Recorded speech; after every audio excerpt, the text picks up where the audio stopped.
السلام عليكم ورحمة الله وبركاته. إن الحمد لله وحده الصلاة والسلام على من لا نبي بعده أما بعد. الحمد لله. அகீதத்து தௌஹீத் என்று சொல்லப்படக்கூடிய ஷெஷாலி அல் ஃபௌசான் அவர்களுடைய கொள்கை சம்பந்தமான அந்த புத்தகத்தை நம்ம வரிசையாக படிச்சுட்டு வரோம். கடைசியாக பார்த்த விஷயங்கள் என்ன அப்படின்னா தௌஹீதுல் உலூஹியா, அது சம்பந்தமான ஒரு சில விஷயங்களையும் கடைசியாக அதை முடிக்கிற நேரத்தில் ஷஹாதத்தைன், இரண்டு ஷஹாதா சம்பந்தமான ஒரு சில விஷயங்களை ஆரம்பமாக நம்ம பார்த்துருந்தோம். அடுத்ததா அதில் ரெண்டு ஷஹாதால பார்க்கும்போது நான் சொல்லியிருந்தேன், லா இலாஹா இல்லல்லாஹ் அப்படிங்கிற விஷயத்துல ரெண்டு விஷயங்கள் அதுக்குள்ள இருக்கு. ஒன்று மறுக்கிறது, ரெண்டாவது உறுதிப்படுத்துறது. ரெண்டும் இந்த லா இலாஹா இல்லல்லாஹ் அப்படிங்கிற வார்த்தைக்குள்ள இருக்கு. மறுக்குதல்னா என்ன? வணக்கத்திற்குரிய இறைவன் யாருமே கிடையாது, இறைவன் என்று சொல்வதற்கு யாருமே கிடையாது என்று முதல்ல மறுத்துட்டு, இரண்டாவது அல்லாஹு தாலா மட்டும்தான் அந்த ஒரே ஒரு வணக்கத்திற்குரிய தகுதியான இறைவன் என்று உறுதிப்படுத்துறது. ரெண்டும் லா இலாஹா இல்லல்லாஹ் என்கின்ற வார்த்தைக்குள்ள இருக்கு அப்படிங்கிறத பார்த்துட்டோம். சரியா? அல்லாஹ் தாலா சொல்றான் உறுதிப்படுத்துறது சம்பந்தமா, இந்த தாகூத்துகளை யாரெல்லாம் நிராகரிக்கிறார்களோ, இந்த இடத்துல அல்லாஹு தாலா குஃப்ர் என்கின்ற வார்த்தையை அல்லாஹு தாலா முஸ்லிம்களுக்கு பயன்படுத்துறான். இங்க ஒரு விஷயம் தெரிஞ்சுக்கணும், காஃபிர் அப்படிங்கிறது ஒரு கெட்ட மோசமான வார்த்தை இல்லை. காஃபிர்னு சொல்றோம்ல, முஸ்லிம் அல்லாத மக்களை நம்ம பயன்படுத்தக்கூடிய வார்த்தை என்ன அப்படின்னா காஃபிர் அப்படின்னு சொல்லுவோம். நம்ம உள்ளத்திலேயே இந்த காஃபிர் அப்படிங்கிற வார்த்தையில அது ஒரு மோசமான வார்த்தையோ அப்படிங்கிற மாதிரி பதிஞ்சிருச்சு. ஆக்சுவலி காஃபிர் அப்படிங்கிற வார்த்தை ஒரு மோசமான ஒரு வார்த்தை அல்ல. அல்லாஹு தாலா குர்ஆன்ல இந்த இடத்துல முஸ்லிம்களுக்கு தான் காஃபிர்னு அல்லாஹு தாலா பயன்படுத்துறான். காஃபிர் என்கின்ற வார்த்தை அல்லாஹு தாலா முஸ்லிம்களுக்கு தான் அல்லாஹு தாலா பயன்படுத்துறான். இந்த வார்த்தையை புரிஞ்சுக்கணும். என்ன காஃபிர் அப்படின்னா என்ன அர்த்தம்னா, எந்த விஷயத்துக்காக நம்ம அவங்கள காஃபிர்னு சொல்றோமோ அந்த விஷயத்தை அவங்க ஏத்துக்கிறாம நிராகரிக்கிறாங்க அப்படின்னு அர்த்தம். பொதுவா யாரையாவது பார்த்து நம்ம காஃபிர் சொன்னோம் அப்படின்னா அது நேரடியா என்னத்தை குறிக்கும் அப்படின்னா, அவர் அல்லாஹ்வை ஏற்றுக்கொள்ளாமல் வாழக்கூடிய ஒரு மனிதர் அப்படின்னு அர்த்தம். எதையும் பின்னாடி தெளிவுபடுத்தாம வெறுமனே காஃபிர் அப்படின்னு மட்டும் ஒரு ஆளை நம்ம அடையாளப்படுத்தணும் அப்படின்னா அது நேரடியாக எதை குறிக்கும்? அவர் அல்லாஹ்வை ஏற்றுக்கொள்ளாமல் அல்லாஹ்வை நிராகரித்து வாழக்கூடிய ஒரு மனிதர் அப்படின்னு அர்த்தம். அவ்வளவுதான். சரியா? இந்த இடத்துல அல்லாஹு தாலா முஸ்லிம்களுக்கு காஃபிர் என்ற வார்த்தையை பயன்படுத்துறான். எப்படின்னா, அல்லாஹு தாலா அல்லாத மற்ற வணங்கப்படுகின்ற தெய்வங்கள் அனைத்தையும் யார் ஒருவர் நிராகரிக்கிறாரோ அவர் தான் அல்லாஹு தாலா முஃமின் அப்படிங்கிறான். ஒரு முஃமினுக்கு அல்லாஹு தாலா இங்க பயன்படுத்தக்கூடிய வார்த்தை என்ன அப்படின்னா காஃபிர். எந்த விஷயத்துல? அல்லாஹு தாலா அல்லாத மற்ற தெய்வங்கள் அனைத்தையும் அவர் நிராகரிக்கணும். அந்த இடத்துல அல்லாஹு தாலா முஸ்லிம்களுக்கு காஃபிர் அப்படிங்கிற வார்த்தையை பயன்படுத்துறான். சரியா? இப்ப இந்த ஒரு விஷயத்தை நம்ம புரிஞ்சுக்கணும். காஃபிர்ங்கிறது ஒரு மோசமான வார்த்தை அல்ல. அல்லாஹு தாலா தன்னை மறுக்கக்கூடிய அந்த மக்களுக்கு அந்த மறுத்தல் அப்படிங்கிற பண்புக்கு அவர்களுக்கு அல்லாஹு தாலா கொடுக்கக்கூடிய பெயர் தான் என்ன? காஃபிர். சரியா? அதை தெரிஞ்சுக்கணும். அல்லாஹ் தாலா சொல்றான், அல்லாஹ் அல்லாமல் வழங்கப்படக்கூடிய மற்ற அனைத்தையும் யார் நிராகரித்து அல்லாஹ்வை ஈமான் கொள்கிறாரோ அவர் ஒரு பலமான உறுதியான ஒரு கயிற்றை பற்றி பிடித்துக் கொண்டார் அப்படின்னு அல்லாஹ் தாலா சொல்றான். இது எதுக்குன்னா அல்லாஹ்வை உறுதிப்படுத்துறதுக்கு. மிச்ச எல்லாத்தையும் நிராகரிச்சுட்டு அல்லாஹ்வை மட்டும் உறுதிப்படுத்த வேண்டும் என்றதுக்கு அல்லாஹ் தாலா சொல்லக்கூடிய விஷயம். சரியா? ரெண்டாவது, இது லா இலாஹா இல்லல்லாஹ்ல இருக்கக்கூடிய இரண்டு விஷயங்கள், உறுதிப்படுத்துறதும் நிராகரிக்கிறதும். முஹம்மது ரசூலுஹு, முஹம்மதுல்லாஹ் அப்துஹு வ ரசூலுஹு, அல்லாஹ்வுடைய தூதர் அடியானும் தூதரும் ஆவார்கள் என்கின்ற விஷயத்துல இந்த ரெண்டையும் நம்பிக்கை கொள்ளணும். என்னதா? அல்லாஹ்வுடைய தூதர் அல்லாஹ்வுடைய அடிமை என்றும் முதலாவதாக, ரெண்டாவது அல்லாஹ்வுடைய தூதர் என்றும் நம்பிக்கை கொள்ளணும். ஒன்னாவது அல்லாஹு தஆலா குர்ஆன்ல சொல்றான், குல் நபியே நீங்க அவங்கள சொல்லுங்க, இன்னமா அன பஷரும் மிஸ்லுக்கும், நான் உங்களை போன்ற ஒரு மனிதர். அல்லாஹ்வுடைய தூதர் தன்னை பற்றி அடையாளப்படுத்தக்கூடிய வார்த்தை நபிதான் என்றாலும் அல்லாஹு தாலா அவர்களை மிஅராஜ் என்ற பயணத்தில் 7 வானங்களை தாண்டி அல்லாஹுடைய அர்ஷ் வரை சென்று வந்தவர்கள் என்று இருந்தாலும் அவங்க யாருதான்? ஒரு நபி. ஜிப்ரீல் அலைஹிஸ்ஸலாம் அவர்களை சந்திக்க கூடியவர்களாக இருந்தாலும் அவங்க யாருதான்? ஒரு நபி. வஹியை தன்னுக்குள் பெற்றுக்கொள்ளக்கூடிய ஒரு மனிதராக இருந்தாலும் அவங்க யாருதான்? ஒரு நபி, அதாவது ஒரு மனிதர். சரியா? அவர்களும் யார்தான்? சிறு வயதுல ஒரு தாய்க்கும் தந்தைக்கும் குழந்தையாக பிறந்து வளர்ந்து வாலிபத்தை அடைந்து முதுமை என்கின்ற இடத்தை அடைந்து நோய்வாய்ப்பட்டு மரணித்த ஒரு மனிதர். அல்லாஹ்வுடைய தூதர் விஷயத்துல இதை நல்லா அடிப்படையா புரிஞ்சுக்கணும். விளங்குச்சுதானே? அல்லாஹ்வுடைய தூதர் நபின்னு நம்ம சொல்றோம், சரியா? ரசூல்னு நம்ம சொல்றோம். ஆனா அதோடு சேர்ந்து என்ன ஒரு விஷயத்தையும் புரிஞ்சுக்கணும், அல்லாஹ்வுடைய தூதர் ஒரு சாதாரண ஒரு மனிதர். சரியா? குழந்தையாக பிறந்து வளர்ந்து மரணித்த ஒரு மனிதர். சரியா? அல்லாஹ் தஆலா அல்லாஹ் குர்ஆன்ல அல்லாஹ்வுடைய தூதரை சொல்றான், நபியை நீங்க சொல்லுங்க, இன்னமா அன பஷரும் மிஸ்லுக்கும், நானும் உங்களை போன்ற ஒரு மனிதன் அப்படி அல்லாஹ் தஆலா சொல்றான். அதே மாதிரி அல்ஹம்துலில்லாஹி அல்லதி அன்ஸல அலா அப்திஹி கிதாப், அல்ஹம்துலில்லாஹ் அல்லாஹ் தஆலாவுக்கு எல்லா புகழும், அல்லதி அவன் யாருன்னா அன்ஸல அலா அப்திஹி கிதாப், அவனுடைய அடியானின் மீது இந்த புத்தகத்தை இறக்கி வைத்தானே அவன் அல்லாஹ் தஆலா எல்லா புகழும் உடையவன். அல்லாஹ் தஆலா இங்கே தன்னுடைய நபியை அடையாளப்படுத்துறதுக்கு சொல்லக்கூடிய வார்த்தை என்னன்னா, அந்த நபியுடைய பெயரையோ அல்லது நபீனோ அல்லது ரசூல்னோ சொல்றதுக்கு பகரமா அல்லாஹ் தஆலா சொல்லக்கூடிய வார்த்தை அப்து, அவனுடைய அடிமை, அவனுடைய அடிமை. அப்ப அல்லாஹ் தஆலா அவர் ஒரு மனிதன் அப்படிங்கிறது அல்லாஹ் தஆலா இங்கே அடையாளப்படுத்துறான். சரியா? இது முதல் விஷயம். அல்லாஹ்வுடைய தூதருடைய சாட்சியில 2 தூண்கள்ல முதல் தூண் அவர்களை அப்துஹு, அவனுடைய அடிமை என்று ஏற்றுக்கொள்வது. 2வது ரசூலுஹு, அவனுடைய தூதர் என்று ஏற்றுக்கொள்வது. இந்த தூதர் என்று நம்பக்கூடிய விஷயத்துல 2, நபியை தூதர் அப்படின்னு நம்ம ஏத்துக்கிட்டோம் அப்படின்னா அதுல 2 விஷயம். ஒண்ணு, அல்லாஹ்வுடைய தூதர் நமக்கு என்னவெல்லாம் செய்திகள் எல்லாம் தந்திருக்காங்களோ முதல்ல அவர்களை முழுமையாக அல்லாஹ்வுடைய தூதர் என்று நம்பிக்கை கொள்வது, அவர்கள் என்ன செய்திகள் எல்லாம் நமக்கு தந்திருக்காங்களோ அதையெல்லாம் முழுமையாக ஏற்றுக்கொள்வது, அல்லாஹ்வுடைய தூதருடைய எந்த விஷயத்தையும் மறுக்காமல் பொய்ப்பிக்காமல் முழுமையாக நான் ஏத்துக்கணும். அதான் அல்லாஹ்வுடைய தூதரை ரசூல் என்கின்ற விஷயத்துல நான் சரியான நம்பிக்கையில இருக்கேன் அப்படின்னு அர்த்தம். அவர்களை தன்மையில மதிப்புல இறக்கிறவும் கூடாது, அவருடைய செய்தியை எதையும் குறைச்சி மதிப்பிட்டவும் கூடாது. அல்லாஹ்வுடைய தூதரை வரம்பு மீறி புகழ்ந்திடவும் அவர்களை அந்த நிலைக்கு கொண்டு போயிடவும் கூடாது. அல்லாஹ்வுடைய தூதரை, அல்லாஹ்வுடைய தன்மைகளை அல்லாஹ்வுடைய தூதருக்கு கொடுத்துடக்கூடாது. என்னுடைய பாவங்களை மன்னிக்கக்கூடியவர், மறுமையில என்னை பாதுகாக்கக்கூடியவர், சரியா, எனக்கு சொர்க்கத்தை தரக்கூடியவர், நரகத்துல இருந்து பாதுகாக்கக்கூடியவர், கபர்ல இருந்து பாதுகாக்கக்கூடியவர், இந்த மாதிரி விஷயங்களை எல்லாம், இந்த மாதிரி பண்புகளை எல்லாம் யாருக்கு கொடுத்துடக்கூடாது? அல்லாஹ்வுடைய தூதருக்கு கொடுத்துடக்கூடாது. அல்லாஹ் தஆலா என்ன மாதிரி அல்லாஹ்வுடைய தூதரை நமக்கு மதிக்க சொல்லி தந்திருக்கானோ, அனுமதிச்சிருக்கானோ, அந்த அளவில் தான் அல்லாஹ்வுடைய தூதரை மதிக்கணும். அதை தாண்டி இறைவன் என்கின்ற இடத்திற்கு கொண்டு போய் மதிக்க கூடாது. சரியா? ஒண்ணு. அதே மாதிரி அவருடைய மதிப்புல இருந்து அவருடைய தன்மையில இருந்து இறக்கிறவும் கூடாது. அது என்ன? அல்லாஹ்வுடைய தூதர் சொன்ன செய்திகள் அனைத்தையும் நாம் முழுமையாக ஏத்துக்கணும், எதையும் மறுத்துடக்கூடாது. இப்ப ஹதீஸ்கள்ல ஆதாரபூர்வமான ஹதீஸ்களும் இருக்கு, பலகீனமான ஹதீஸ்களும் இருக்கு. சரியா? இதுல ஆதாரபூர்வமான ஹதீஸ்களை எல்லாம் முழுசா நம்ம ஏத்துக்கணும், முழுசா நம்ம அதை நடைமுறைப்படுத்தணும். பலகீனமான ஹதீஸ்கள் எதெல்லாம் இருக்கோ அதையெல்லாம் விட்டு ஒதுக்கிடணும். சரியா? இப்போ இந்த ஆதாரபூர்வமான ஹதீஸ்னா என்ன, பலகீனமான ஹதீஸ்னா என்ன அப்படின்னு முடிவெடுக்கிறது யார்? இதெல்லாம் ஆதாரபூர்வமான ஹதீஸ், இதெல்லாம் பலகீனமான ஹதீஸ் என்று முடிவெடுப்பது யார்? இப்ப எனக்கு அல்லது ஒரு மனிதருக்கு கல்வி இருக்கு, முழுமையான கல்வி இருக்கு, அரபி நாலேஜும் இருக்கு, உசூல்களுடைய கல்வியும் இருக்கு. ஒரு ஹதீஸை ஆராய்வு செஞ்சு முழுமையாக தேடி படிச்சு அதனுடைய மத்தன்ல உள்ள விஷயம் என்ன, சனதுல உள்ள விஷயம் என்ன என்பதையெல்லாம் முழுமையாக ஆராயக்கூடிய ஒரு அறிவு ஒருவருக்கு உண்டு. இவரு இந்த ஒரு ஹதீஸை அது பலகீனமானதா சஹீஹானதா என்று சொல்லலாமா அப்படின்னு கேட்டா நல்லா புரிஞ்சுக்கணும். இஸ்லாம் வெறுமனே ஒரு தனிப்பட்ட மனிதனுடைய அறிவோடோ சிந்தனையோடோ ஆய்வோடோ தொடர்புடையது அல்ல. புரியுதா? இஸ்லாம் என்பது ஒரு தனிப்பட்ட மனிதருடைய அறிவோடோ ஆய்வோடோ தொடர்புடையது அல்ல. இதற்கு முன்னாடி ஒரு பெரும் கூட்டம் உண்டு அறிஞர்கள்ல, நம்மை விட கல்வியில் மூத்தவர்கள், நம்மை விட அறிவில் மூத்தவர்கள், நம்மை விட அனுபவத்தில் மூத்தவர்கள்.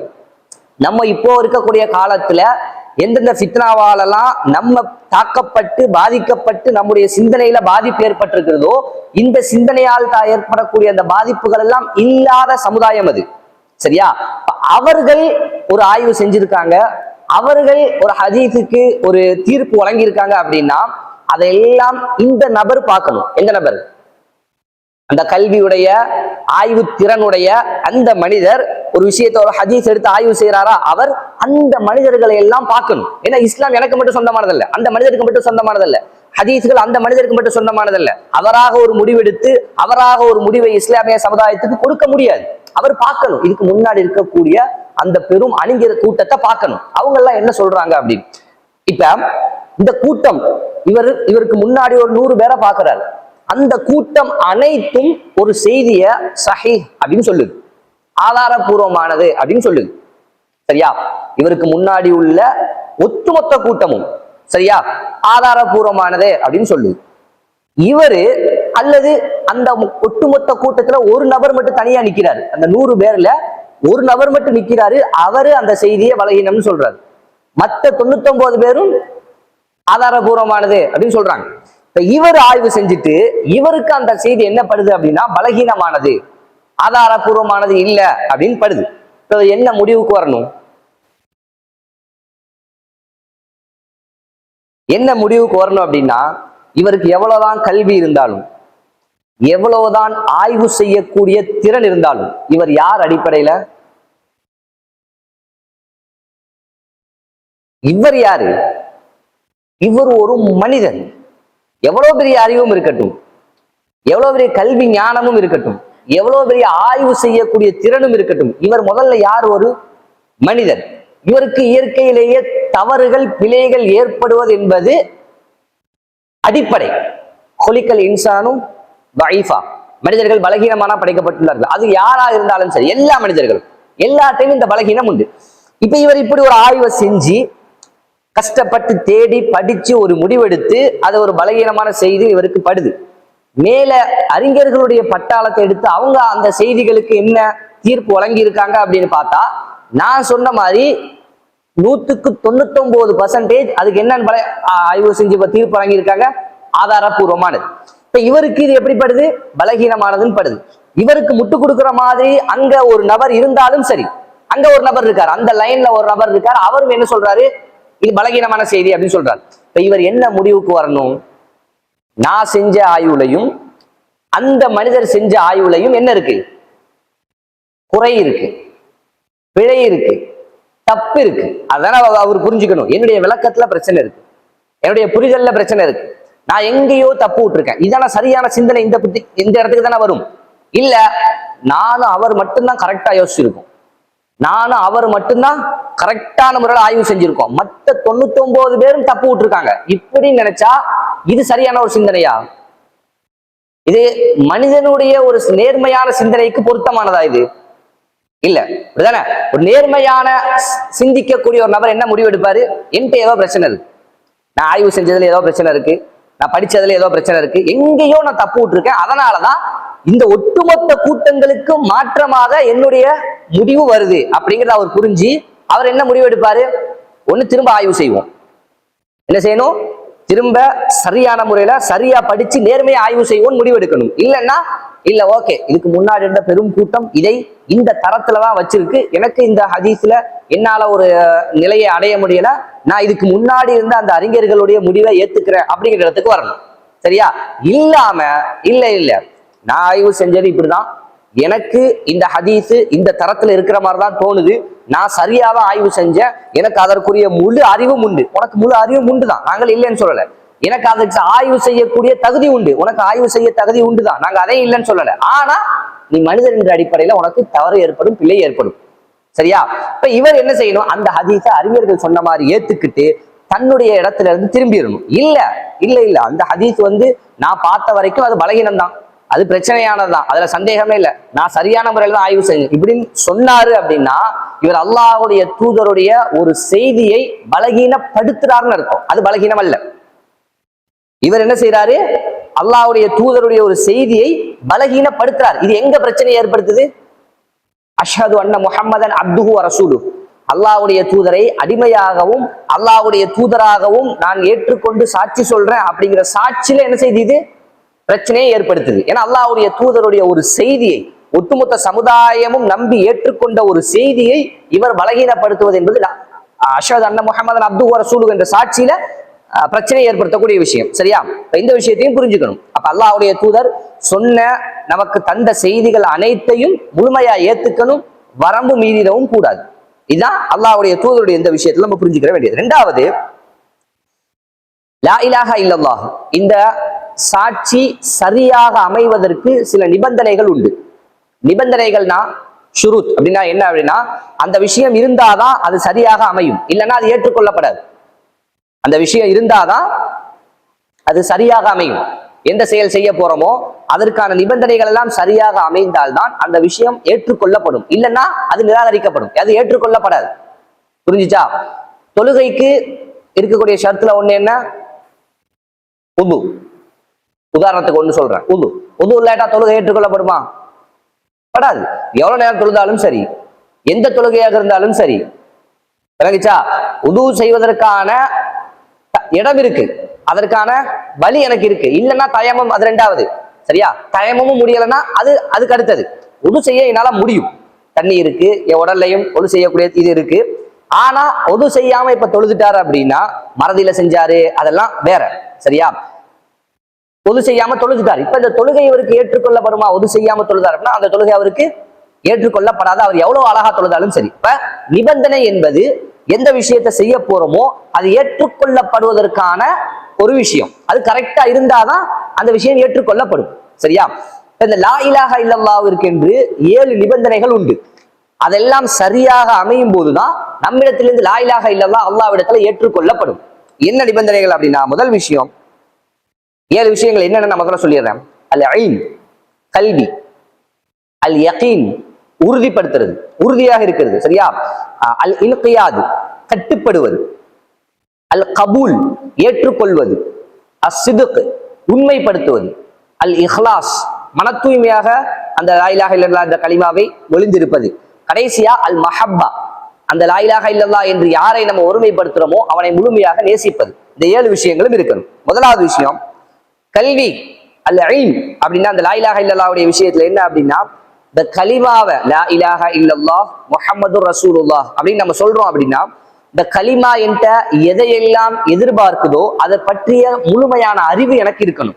அல்லாஹுவை தவிர வணக்கத்திற்கு தகுதியானவன் வேற யாரும் கிடையாது அப்படின்னா, முதல் விஷயம் வணக்கம் என்றால் எது, எந்தெந்த விஷயங்கள் எல்லாம் வணக்கத்திற்குள்ள வரும். அப்ப அந்த விஷயங்களை எல்லாம் நாம் அல்லாஹ்விற்கு மட்டும்தான் நான் செலுத்தணும். அல்லாஹ் அல்லாமல் வேற யாருக்கும் நான் அந்த வணக்கங்களை செலுத்திடக்கூடாது. அல்லாஹ் அல்லாமல் யாருக்கெல்லாம் அந்த மாதிரியான வணக்கங்கள் செலுத்தப்படுதோ அவர்கள் எல்லாம் உண்மையான இறைவன் கிடையாது, அவர்களை எல்லாம் நான் நிராகரிக்கணும் என்ற அறிவு எனக்கு வேணும். இது முதல் விஷயம். சரியா? அல்லாஹ் தஆலா குர்ஆன்ல சொல்றான், இல்லா மன் ஷஹித பில் ஹக், அதாவது பரிந்துரை செய்ய முடியாது, ஷஃபாத் செய்ய முடியாத நாளை மறுமையில யாரெல்லாம் ஹக்கை கொண்டு சாட்சி சொல்லி இருப்பார்களோ அவர்களும் எந்த நிலையில, வஹும் யஅலமூன், அவர்கள் அந்த சாட்சியத்தை சரியான முறையில் அறிந்த நிலையில், சரியாக புரிந்து அறிந்து அந்த சாட்சியை சொன்னவர்களுக்கு மட்டும்தான் அல்லாஹ் தஆலா நாளை மறுமையில ஷஃபாத் செய்யக்கூடிய அந்த ஒரு வாய்ப்பை தருவேன் அப்படின்னு அல்லாஹ் தஆலா இந்த வசனத்தை சொல்லி காட்டான். இங்க அல்லாஹ் தஆலா சொல்லுவது, அவர்கள் அந்த சாட்சியை வஹும் யஅலமூன், அதை அறிந்த நிலையில் சொல்லியிருப்பார்கள்.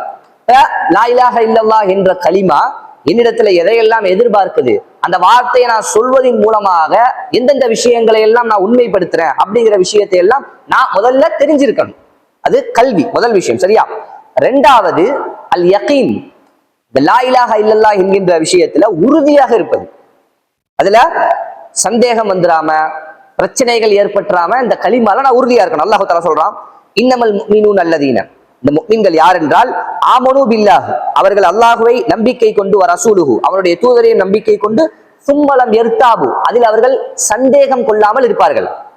லா இலாஹா இல்லல்லாஹ் முஹம்மதுர் ரசூலுல்லாஹ் என்ற கலிமா சொன்னதற்கு பிறகு மரணிக்கும் வரை அதுல எந்த சந்தேகமும் வரக்கூடாது. வணக்க வழிபாடுகளா, அது அனைத்தும் அல்லாஹ்வுக்கு மட்டும்தான் செலுத்தப்படணும். இந்த ஒரு வணக்கம் மட்டும் இந்த கடவுளுக்கு செலுத்தப்படலாம் என்ற இடத்துக்கு போயிடக்கூடாது. தொழுகையா, நோன்பு, ஜகாத், ஹஜ்ஜி, இந்த வணக்கங்களா, அல்லது நேசிப்பது, பயப்படுவது, ஆதரவு வைப்பது, சார்ந்திருப்பது, சரியா, இந்த வணக்கங்கள் அனைத்தும் அல்லாஹ்வுக்கு மட்டும்தான் நிறைவேற்றப்படணும் என்பதுல உறுதியா இருக்கணும். விளங்குச்சா? இதெல்லாம் மைண்ட்ல ஏத்தி வச்சுக்கிறங்க, மனப்பாடம் பண்ணி வச்சுக்கிறங்க. இந்த 7 விஷயங்கள் லா இலாஹா இல்லல்லாஹ் என்பதற்கு முதல் விஷயம் புரிஞ்சுக்க வேண்டியது, இந்த வகுப்புல லா இலாஹா இல்லல்லாஹ் என்கின்ற கலிமாவிற்கு நிபந்தனைகள் உண்டு. ஃபர்ஸ்ட் இந்த வகுப்புல நம்ம தெரிஞ்சுக்க வேண்டிய விஷயம், லா இலாஹா இல்லல்லாஹ் என்ற கலிமாவிற்கு நிபந்தனைகள் உண்டு. அது 7 நிபந்தனைகள்.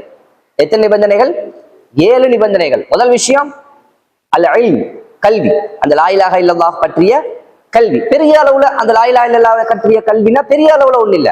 வணக்க வழிபாடுகள் எல்லாம் அல்லாஹ்வுக்கு மட்டும்தான்.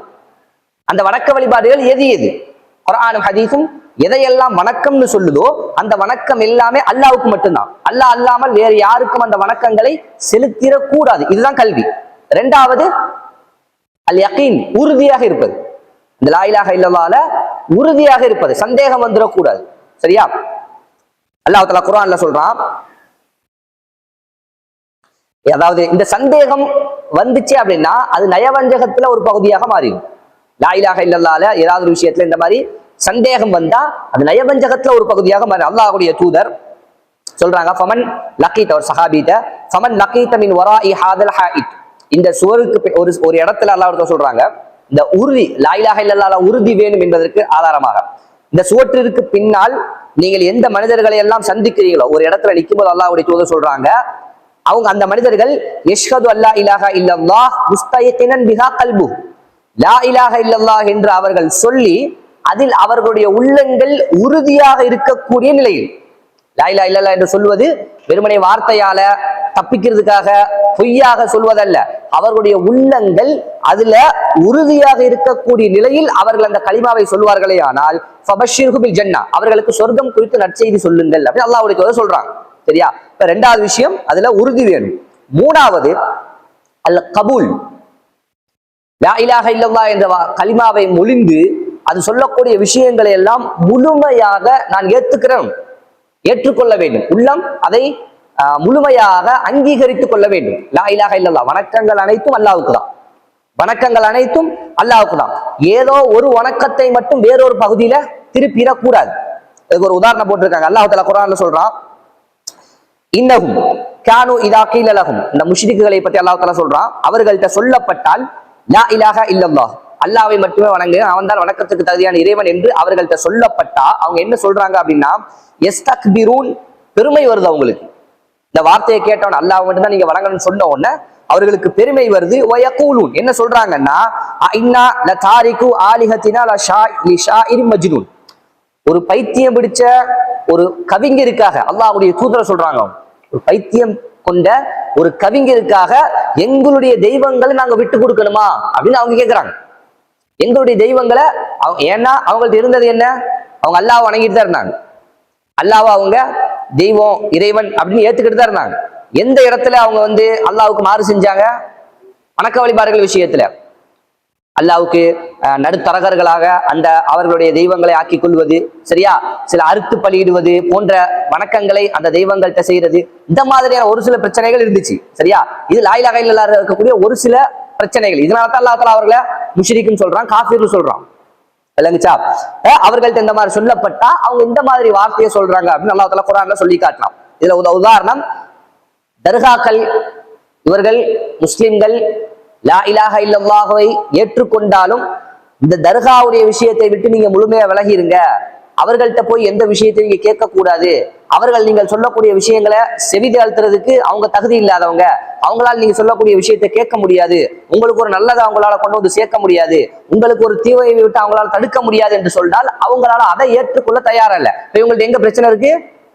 லா இலாஹ இல்லல்லாஹ்ல பிரச்சனை இருக்கு. இவங்கள்ட்ட இந்த கபர் விஷயங்கள்ல இருந்து நான் லா இலாஹ இல்லல்லாஹ்வுடைய எல்லாத்தையும் ஏத்துக்கிறேன், எல்லா வணக்கமும் அல்லாஹ்வுக்கு நான் செய்யறேன், அல்லாஹ் தான் நான் தொழுகிறேன், அல்லாஹ்வுக்காக தான் நான் ஹஜ்ஜி செய்யறேன், அல்லாஹ் தான் பிரார்த்தனை செய்யறேன், எல்லாவும் கபருக்கு போயிட்டு வர்றது, கபர்ல இருக்கக்கூடிய மனிதர்கள் மூலமாக அல்லாஹ்விடத்துல கேட்கறது, கபர்கள் இருக்கக்கூடிய மனிதர்களாக ஒரு சில விஷயங்கள் எனக்கு நடக்கும்னு எதிர்பார்க்கிறது, இதெல்லாம் என்ன ஆயிடுச்சு, அவருடைய லா இலாஹ இல்லல்லாஹ்வை பிரச்சனைக்குள்ள ஆக்கிருச்சு. சரியா? இந்த விஷயமும் இருக்கக்கூடாது. முழுமையாக எல்லா விஷயத்தையும் அல்லாஹ் தஆலா சொல்லக்கூடிய விஷயங்களை முழுமையாக ஏத்துக்கணும். விளங்குச்சா? ஹைர். நாலாவது கட்டுப்படுதல், அல் இன்கியாத். நாலாவது என்னது? அல்லாஹ்விற்கு முழுமையாக லா இலாஹ இல்லல்லாஹ் என்று யாரை உண்மையான ஒரே இறைவன் நம்ம சொல்றோமோ அவனுக்கு முழுமையாக கட்டுப்படுவது. அல்லாஹ் தஆலா சொல்றான், வமை யுஸ்லிம் வஜ்ஹ இலல்லாஹ், யார் தன்னுடைய முகத்தை அல்லாஹ்விற்காக முழுமையாக கட்டுப்பட்டவராக வஹுவ முஹ்ஸினுன், அவர் அதன் மேலும் நல்ல அமல்களும் செய்கிறாரோ ஃபக்கத் இஸ்தம்ஸக பில் உர்வத்தில் உஸ்கா, அவர் ஒரு பலமான கயிற்றை பற்றி பிடித்துக் கொண்டார் அப்படி அல்லாஹ் தஆலா சொல்றான். அல்லாஹ்விற்கு முழுமையாக கட்டுப்பட்டு நல்ல அமல்கள், அவன் எதையெல்லாம் நமக்கு ஏவி இருக்கிறானோ, எதையெல்லாம் அல்லாஹ் தஆலா செய்ய சொல்லி இருக்கிறானோ அந்த விஷயங்களுக்கு எல்லாம் அவனுக்கு முழுமையாக கட்டுப்பட வேண்டும். அடுத்ததாக இதை மட்டும் முடிச்சிருவோம் இன்ஷா அல்லாஹ். அஸ்ஸித்க், உண்மைப்படுத்துறது, அல்லாஹ் தஆலாவை உண்மைப்படுத்துவது இந்த சொல்லக்கூடிய லா இலாஹ இல்லல்லாஹ் என்ற கலிமா வெறுமனே வாயளவுல இல்லாம உள்ளம் அதை ஏற்றுக்கொண்டு உண்மையான நிலையில அந்த கலிமாவை சொல்லணும். பொய்யாக சொன்னா அவன் யாரு? முனாஃபிக். பொய்யாக சொன்னா அவன் யாரு? முனாஃபிக். நிறைய பேர் இருந்தாங்களா இல்லையா அல்லாஹ்வுடைய காலத்துல வந்து சொன்னாங்க லா இலாஹ இல்லல்லாஹ் முஹம்மது ரசூலுல்லாஹ் சொன்னாங்க. அங்கிட்டு போனா முகமதை எப்படி அழிக்கிறது, இஸ்லாத்தை எப்படி இல்லாம ஆக்குறது, இந்த முஸ்லிம்களை எப்படி இல்லாம ஆக்குறது, அதுக்காக யூதர்களோடு எப்படி தொடர்பு வச்சுக்கிறது, காஃபிர்களோடு மக்கத்து முஷ்ரிக்குகளோடு எப்படி தொடர்பு வச்சுக்கிறது, இந்த வேலையெல்லாம் பார்த்தாங்க. ஆனா அவங்க என்ன சொல்றாங்க? லா இலாஹ இல்லல்லாஹ் சொல்லியிருந்தாங்க. என்ன இல்ல? சிதக் இல்ல. அவங்களுக்கு என்ன இல்ல? அந்த உண்மை இல்ல. சரியா? அப்ப இந்த விஷயம் இருக்கு. அல்லாஹ் தஆலா குர்ஆன்ல சொல்றான், வ மினன் நாஸி மை யகூலு ஆமன்னா பில்லாஹி வ பில் யௌமில் ஆகிர். மக்களில் சிலர் இருக்கிறார்கள், நாங்கள் அல்லாஹ்வையும் மறுமை நாளையும் நம்பிக்கை கொண்டோம் என்று அவங்க சொல்றாங்க. ஆனா வமாஹும் பிமுஃமினீன், அவர்கள் ஈமான் கொண்டவர்கள் அல்ல. வாயால சொல்றாங்க நான் அல்லாஹ்வை ஈமான் கொண்டோம், மறுமை நாளை ஈமான் கொண்டோம்னு வாயில சொல்றாங்க. அவர்கள் முஃமின்கள் அல்ல. யுஹாதிஊன அல்லாஹ வல்லதீன ஆமனு, அல்லாஹ்வையும் அல்லாஹ்வுடைய அந்த ஈமான் கொண்ட மனிதர்களை ஏமாத்த பாக்குறாங்க. வமா யக்தஊன இல்லா அன்ஃபுஸஹும் வமா யஷ்ஊரூன், அவர்கள் தங்களுக்கே புரியாமல் தங்களை தாங்களே அவர்கள் ஏமாத்திக் கொள்கிறார்கள். ஃபீ குலூபிஹிம் மரதுன், அவருடைய உள்ளங்களில் நோய் இருக்கிறது. ஃபஸாதஹுமுல்லாஹு மரதா, அல்லாஹ் தஆலா அந்த நோயை அதிகப்படுத்தினான். வலஹும் அஸாபுன் அலீம் பிமா கானூ யக்திபூன், அவர்கள் பொய்ப்படுத்திக் கொண்டிருந்த இந்த காரணத்தால், அவங்க பொய்ப்படுத்திக் கொண்டிருந்த காரணத்தால் அவர்களுக்கு இழிவு தரும் வேதனை உண்டு அப்படின்னு அல்லாஹ் தஆலா சொல்றான். சரியா? பொய் இருக்கக்கூடாது. லா இலாஹ இல்லல்லாஹ்ல அல்லாஹ் தஆலா சொல்லக்கூடிய அந்த விஷயங்கள்ல பொய் இருக்கக்கூடாது. முழுமையாக உண்மையான முறையில அதை உள்ளத்துல ஏற்று நாவால் மொழிந்து செயல்பாடுகள்ல இருக்கணும். சரியா? ஹைர். ஆறாவது அல் இஹ்லாஸ், உல தூய்மையோடு அந்த லா இலாஹ இல்லல்லாஹ் என்கின்ற கலிமாவை நான் சொல்லி இருக்கணும். அப்படின்னா அல்லாஹ்வுக்காக, அல்லாஹ்வை உண்மையாக நான் வணங்கணும், மறுமையில நான் வெற்றி பெறணும் என்கின்ற சரியான எண்ணத்தோடு அந்த லா இலாஹ இல்லல்லாஹ் என்கின்ற கலிமாவை சொல்லி இருக்கணும். அல்லாஹு தாலாவிற்கு அல்லாமல் வேறு காரணங்களுக்காக அந்த லா இலாஹ இல்லல்லாஹ் சொல்லப்படக்கூடாது. உதாரணமா ஒருத்தர் பாக்குறாரு, இஸ்லாத்துக்குள்ள போனா நிறைய காசு கிடைக்கும், நான் இப்ப ஏழையா இருக்கேன், இஸ்லாத்துக்குள்ள போனா நிறைய காசு கிடைக்கும், இந்த ஜக்காத்து சதக்கா அப்படிங்கிற பேர்லாம் ரமதான் மாசத்துலாம் நிறைய காசு கொண்டு வந்து தருவாங்க, மத்த விஷயங்கள்லாம் கொண்டு வந்து தருவாங்க, அதுக்காக சும்மா என்னுடைய பேர் அப்துல்லா அப்படிங்கிற பேரை சொல்லிட்டு உள்ளக்க போய் நம்ம இருந்துக்கிறோம், இஸ்லாத்துக்குள்ள இருந்துக்கிறோம், நிறைய காசு கிடைக்கும். இப்படிங்கிற வடிவத்துல ஒருத்தர் இஸ்லாத்துக்குள்ள வந்தா இது ஏற்றுக்கொள்ளப்படுமா? லா இலாஹ இல்லல்லாஹ் கலிமா சொல்றாரு, பள்ளிக்கு வந்து போறாரு, இப்ப இவருடைய லா இலாஹ இல்லல்லாஹ் ஏற்றுக்கொள்ளப்படுமா? இல்ல. சரியா? ஏன்? லா இலாஹ இல்லல்லாஹ்னு யாருக்காக நம்ம சொல்லி இஸ்லாத்துக்குள்ள வந்திருக்கணும்? அல்லாஹ்வுக்காக இருக்கணும். ஒருத்தர் இப்படி வர்றாரு, அவர் அவருடைய சமுதாயத்துல இருக்காரு, மக்களை எல்லாம் பாக்குறாரு, இவர் ஏழை மனிதரா இருக்காரு, அவங்களுடைய சமுதாயத்துல அந்த மக்கள் எல்லாம் அவங்க சம்பாதிச்ச காசை வச்சு அவங்க சந்தோஷமா வாழ்றாங்க, இவங்களை யாரும் கண்டுக்கிறது இல்லை, இந்த ஏழை மக்களை கண்டுக்கிறது இல்லை. இவர் இஸ்லாத்தின் பக்கம் பாக்குறாரு, அங்க பார்த்தா பணக்காரங்க சம்பாதிக்கிறாங்க, அந்த காசுல இருந்து வருடாந்திரம் அங்க இருக்கக்கூடிய ஏழைகளுக்கு ஒரு பொருளாதாரத்தை கொடுக்குறாங்க, அது போக அப்பப்ப அவங்களுக்கு தோணக்கூடிய விஷயங்களை எல்லாம் ஏழைகளுக்கு கொடுக்குறாங்க. இதை பார்க்கிறார் ஒருத்தர், இந்த நடைமுறைய பார்க்கிறார், இந்த தர்மம் அப்படிங்கிற இந்த சதக்கா, இந்த ஜக்காத் அப்படிங்கிற பகுதியை இஸ்லாத்துல பார்க்கிறாரு, அது அவருக்கு பிடிச்சிருக்கு. இப்ப இந்த தர்மம் என்கின்ற இஸ்லாத்தின் ஒரு பகுதி பிடிச்சு போய் அவர் இஸ்லாத்தை ஏத்துக்கிறாரு. இது கூடும். இது என்னது? கூடும். ரெண்டையும் புரிஞ்சுக்கணும், வித்தியாசத்தை புரிஞ்சுக்கணும். சரியா? முதல்ல உள்ள வந்ததுக்கான காரணம் காசு கிடைக்கும் அப்படின்னு, அதான் நான் சொல்ல வரேன், விளங்கப்படுத்த வரேன். முதல்ல உள்ளக்க வந்ததுக்கான காரணம் என்னது? உள்ளக்க போனா காசு கிடைக்கும், வேற எந்த நோக்கமும் எனக்கு தேவையில்லை. இஸ்லாம் நல்லதா, அழகானதா, உண்மையான மார்க்கமா, அதெல்லாம் எனக்கு தேவையில்லை. உள்ள போனா எனக்கு என்ன? காசு கிடைக்கும். ரெண்டாவது உள்ள வராருல, அவரு இஸ்லாத்துல இருக்கக்கூடிய இந்த தர்மம் என்கின்ற பகுதியை பார்க்கிறாரு. இந்த தர்மத்தின் மூலமாக இஸ்லாம் அவருக்கு சரியான மார்க்கம்னு படுது. நான் இத்தனை வருஷமா இந்த மார்க்கத்துல இருக்கேன், யாரும் எனக்கு உதவி செய்யன்னு யாரும் வந்தது கிடையாது. என் சமுதாயத்துல எவ்வளவு பணக்காரங்க இருக்காங்க, யாரும் என்னைய தேடி வந்து ஒரு பொருளாதாரத்தை தந்தது கிடையாது. பெரும்பெரும் பணக்காரங்கள்லாம் ஒண்ணு சேர்ந்து காசையெல்லாம் ஒண்ணு சேர்த்து ஏழைகளுக்கு கொண்டு போய் கொடுத்த மாதிரி நான் எதையும் பார்க்கல. இஸ்லாத்துல இந்த மாதிரி எல்லாம் பண்றாங்களே, இந்த தர்மத்தின் மூலமாக அவர் ஏத்துக்கிறது எதை? இஸ்லாத்தை ஏத்துக்கிறாரு, இஸ்லாத்தினோட நடைமுறையை ஏத்துக்கிறாரு. அந்த இறைவன் இப்படி ஒரு சிஸ்டத்தை தன்னுடைய மார்க்கத்துக்குள்ள வச்சிருக்கானா அப்படின்னு அல்லாஹ்வை அவர் ஏத்துக்கிறாரு. இதன் மூலமாக ஒருத்தர் இஸ்லாத்துக்கு வர்றாருன்னா தப்பில்லை. விளங்குச்சா? ரெண்டுக்குள்ள வித்தியாசம் புரிஞ்சா? முதல்ல வந்தவர் வெறுமனே காசு வேணுங்கிறதுக்காக மட்டும் வந்தார். ரெண்டாவது அந்த தர்மத்தில், இஸ்லாத்தில் இருக்கக்கூடிய தர்மம் என்கின்ற பகுதியை புரிந்து கொண்டு அது இஸ்லாத்தில் இருக்கக்கூடிய ஒரு அழகான பண்பு. அப்ப இஸ்லாம் சரியான மார்க்கம், அந்த இஸ்லாத்தினுடைய இறைவன் அல்லாஹ், அவன் சரியான இறைவன் என்பதை புரிந்து கொண்டு இரண்டாவது பகுதி உள்ள வந்தது. இது கூடும். ஃபர்ஸ்ட் ஆள் இருக்காங்கல்ல, வெறுமனே காசுக்காக மட்டும் இஸ்லாத்துக்குள்ள இது கூடாது. அவர் வந்ததுக்கு அப்புறம் இஸ்லாத்தை விளங்கி திருந்தி மாத்தி கொண்டார்னா அது ரெண்டாவது விஷயம். இப்படி வருவது என்பது கூடாது. சரியா? இது எத்தாவது? ஆறாவது. அல் இஹ்லாஸ் ஆறாவது.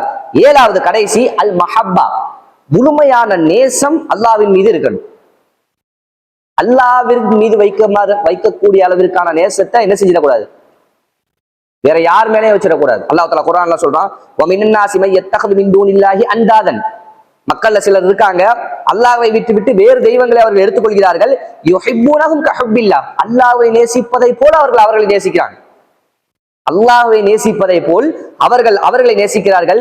வல்லதீன ஆமனு அஷத்து ஹுப்பல் லில்லாஹ், ஈமான் கொண்டவர்கள் அல்லாஹ்வை தான் கடுமையாக நேசிப்பார்கள். அல்லாஹ் தஆலா குர்ஆன்ல சொல்றான். இப்ப நேசம் என்பது முழுமையாக இறைவன் என்கின்ற அடிப்படையில் யார் மேல இருக்கணும்? முதல் நேசம் அல்லாஹு தஆலா மேல எனக்கு இருக்கணும்.